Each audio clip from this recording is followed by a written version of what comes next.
For some advice, Zion Williamson, since you want to send your publicist to talk shit about me every other freaking week, how about you get on a treadmill, speed 3, level 12, and maybe you'll lose some weight and go on it for like an hour or 2. Second, how about you stop drinking sodas? 3, how about you practice doing 3-pointers? Everybody's tired of seeing you do dunks all freaking day. Learn another move. It's getting boring and tired. You're tired and boring, just like how you were in bed. In this conversation, I want to discuss love versus dependency. Love versus dependency. As we all know, there's a lot of conflict in the Black community right now. Brothers and sisters at each other's throats, scapegoating each other for their own mistakes and lack of accountability and responsibility. Black romance is at an all-time low when you look at us as a group, although we do have some very, very, very promising and shining examples of Black love at every age group, for that matter, in every age group and at every age level, for that matter. But I'm going to talk about this issue of love versus dependency, because people think they're in love when they're really just dependent on that other person for their own emotional stability. You understand, that person is simply a distraction away from the focus that you should be applying to oneself. So let's talk about love versus dependency. When you love someone, you are unapologetically and uncategorically committed to their growth and happiness as an individual. In order to love them, in order for it to be true love, you must want the best for them, even if it doesn't include you. I want to say this again. I want you to enter, under, and overstand me. I'm going to say this again, and I want you to enter, over, and understand me. Love is not conditional. Love is not conditional. If your love is conditional, it's not love. It may be a romantic contract. It may be a relationship contract. It may be an emotional contract. It may be a sexual contract. It may be a financial contract, but it's not love. And I'm not saying there's necessarily anything more with those aforementioned types of contracts if both people come into the situation with full disclosure and understanding. As long as no one is being manipulated into it, I don't have a problem with those kinds of contracts, because at certain points in our life, we need functional relationships versus expansive relationships. In other words, if you just need a woman to cook for you, you want a woman for the purposes of cooking and sex, that is a functional relationship. It's not expansive. It's not intended to help her grow. And you're not expecting her to help you grow. She simply has something that you want. A lot of women have functional contracts with men. You just want their money, their status, their notoriety. You're not interested in helping them be the best person they can be, and they're not necessarily interested in helping you become the best person you can be. You understand? In order for it to be love, it usually has to be an expansive relationship where there is full commitment with an expectation that we are going to be together forever or for a sizable amount of time.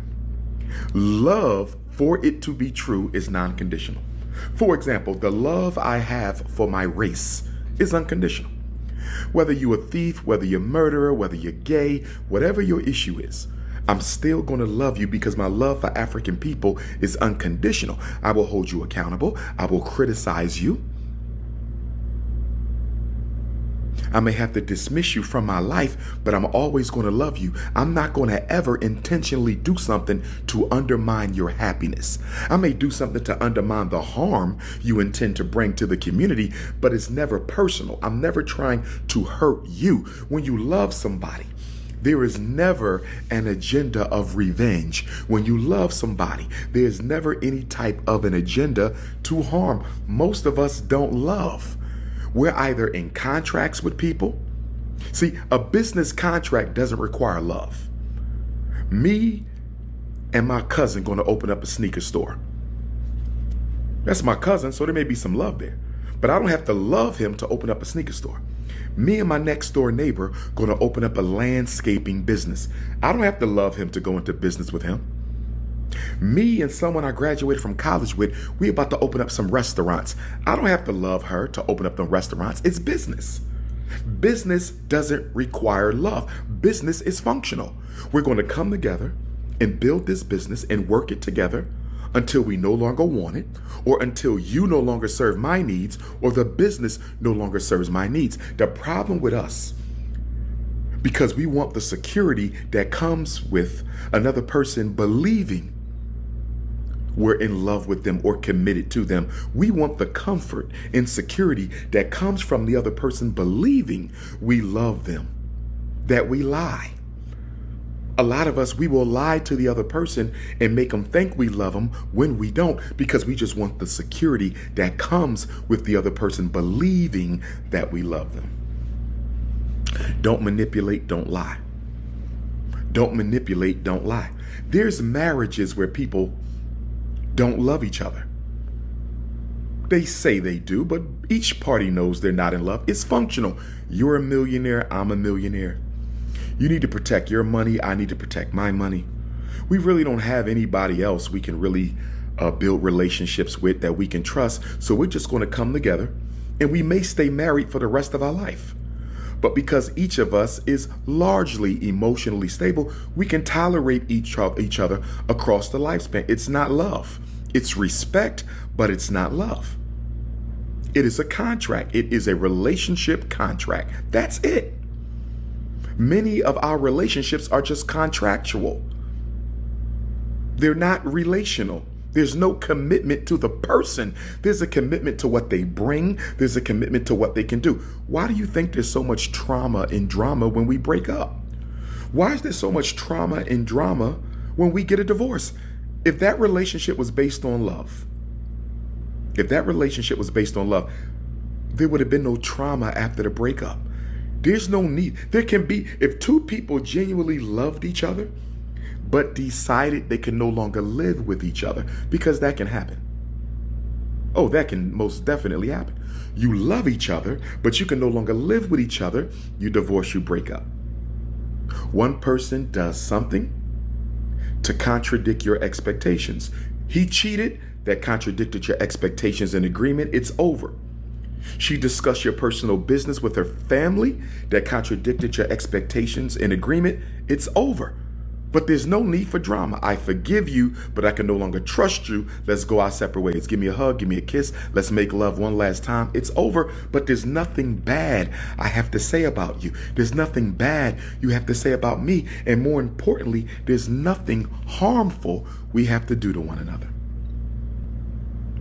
Zion Williamson had a situation recently, the NBA superstar, where allegedly, because I don't know his business and don't care to know it, but all over the internet it was saying that he was involved with one woman, possibly a stripper or something like that, and he was having a baby by another woman.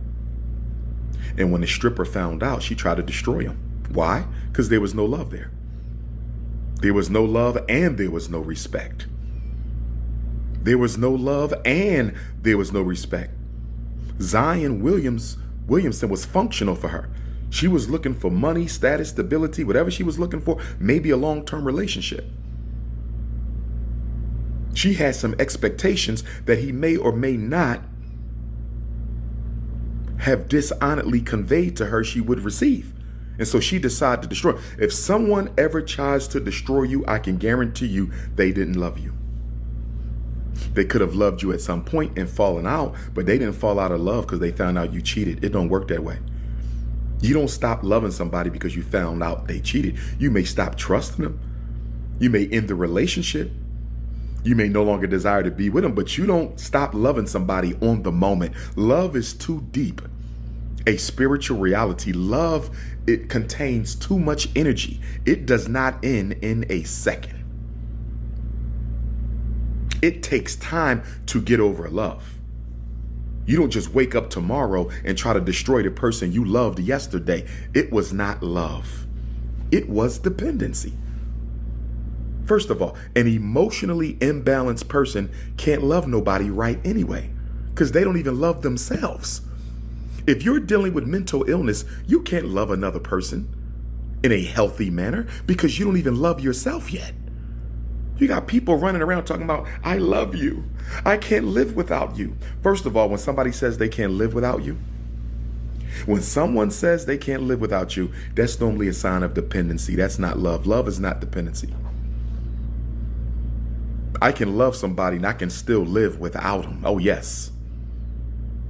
It may hurt to move on, but I know there's life after this relationship when I love somebody. But when I'm dependent on somebody, when I need you to exist, when I need you to function, that is not love. That is psychological dependency and emotional dependency. A crack addict, they're not in love with crack. They're dependent on it. Opioid, you're not in love with the substance. You're dependent on the substance. A lot of our relationships are unhealthy because one partner or the other is dependent. They're using that person to distract them from the work of self.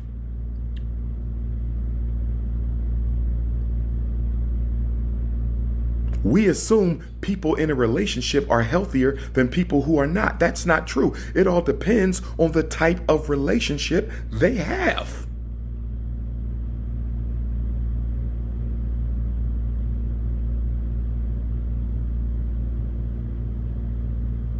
I need you around or I'm going to self-destruct. You cheat on me, I'm going to kill you. First of all, anytime a lover murdered a lover, there was no love. That was dependency. I'm going to say it again. All these stories in the media of black men killing their spouse, black men killing his girlfriend, black women stabbing her husband up, that was not love. Love could not do that. That was dependency.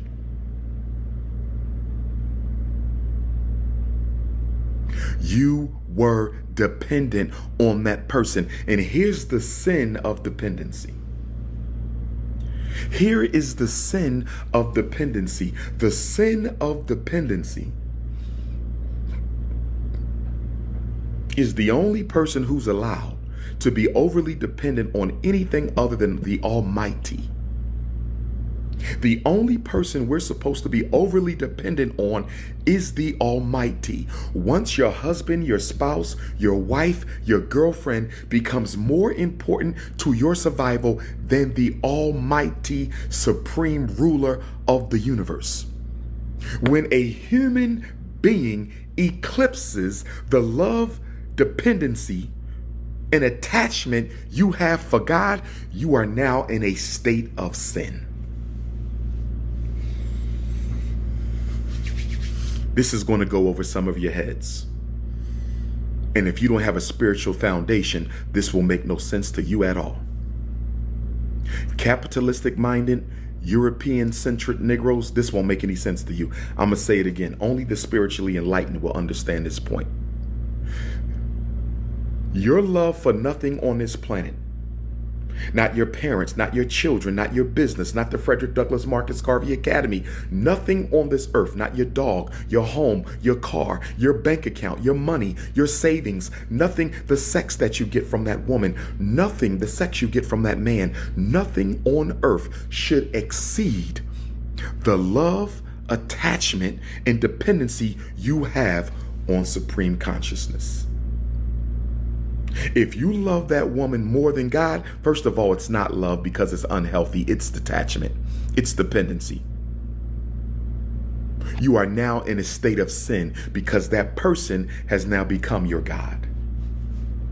That man has now become your God. That woman has now become your God. Nothing should exceed your dependency on the Lord. But when you say, I can't live without this woman, I can't live without that man, that's dependency. That's not love. Love is free.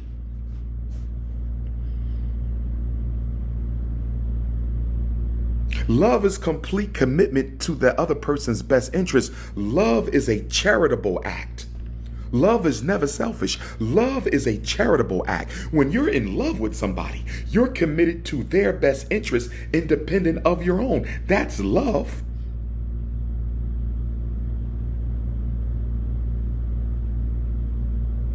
When you're dependent on somebody, it's about you. It ain't about them. Dependency is about you. This is why I always tell you,